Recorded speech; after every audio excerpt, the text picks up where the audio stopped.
This week, we look at the recent demonstrations that filled this park. The Independent Monitor responds to DPD's draft use of force policy, and the city looks to start a conversation with artists about building safety. All this and more happening in your city now. I'm Rebecca Jacobson, and this is YCN.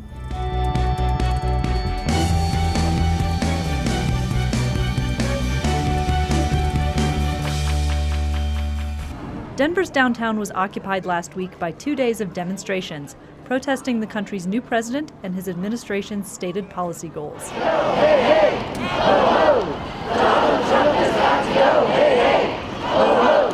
Donald Trump has got to go. On Friday, protesters marched, waved signs, and chanted during the time of Donald Trump's inauguration. Freedom of speech, the right to protest, the right to march. You're not going to tolerate injustice. You're not going to tolerate our families being terrorized by a federal government. Why don't we show this city that we're not going to be bullied? We're not going to be bullied by anybody on TV. We're not going to be bullied by anybody in our schools, nobody in our streets, nobody in this Capitol, and nobody in this city and county building. Saturday morning, an estimated 100,000 people gathered in Denver's Civic Center Park for the Global Women's March, a demonstration meant to show support and solidarity for women's rights increasingly threatened by Republican leaders. The Denver Police Department's draft use of force policy is up for community review, and it's your only chance to impact how DPD implements force in our city. The use of force policy is an incredibly important document. It sets forth the rules under when police officers can use physical force when dealing with community members and residents in our city. Everything from when they can use strikes to less lethal force like tasers, pepper spray, and even deadly force. Independent Monitor Nicholas Mitchell is charged with overseeing the police. We looked at national standards and best practices from around the country on how use of force policies have been done in other cities, and we published a letter yesterday. It's available at denvergov.org/OIM, and I really encourage people to go onto our website, find out how the policy measures up, what it does well, and what it really needs to do better before it's finalized. I believe that they are willing to take feedback, and I really encourage people to get involved and make their voices heard. Attend a community meeting or email the police directly with your thoughts before February 5th. 2 months ago, a deadly California fire in the art space warehouse known as Ghost Ship claimed the lives of 36 young people, and Denver firefighters and building inspectors are determined not to let it happen here.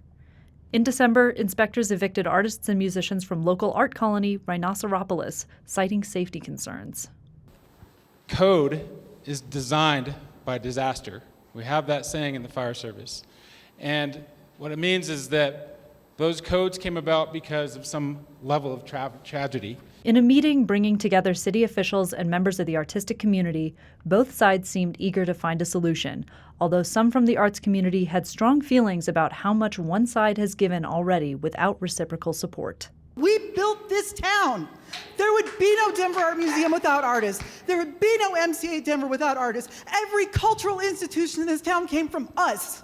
And just once, I want to see the city of Denver step up and fucking need us and want us and fight to keep us here. Watch the whole conversation on Denver 8. Nominations are now open for the Mayor's Youth Awards. These annual awards honor Denver residents between the ages of 13 and 19 who have overcome adversity with hard work and determination, making themselves an asset to their communities. This honoring of you is no mistake, and nobody giving you anything. You earned this because you thought you belonged here. The top 20 nominees and their families will attend a ceremony with Mayor Hancock on March 22nd. You can submit an entry form online at denvergov.org or send it in by mail from now until February 17th. There's still time to get health insurance for 2017. Shop for health insurance plans and apply for healthcare financial assistance at www.connectforhealthco.com. Attend the Denver Police Department community meetings to share your thoughts on Denver's use of force draft policy, or send an email on the topic. All comments must be received by February 5th. Look for a new episode of YCN every Friday evening. Thank you for joining us.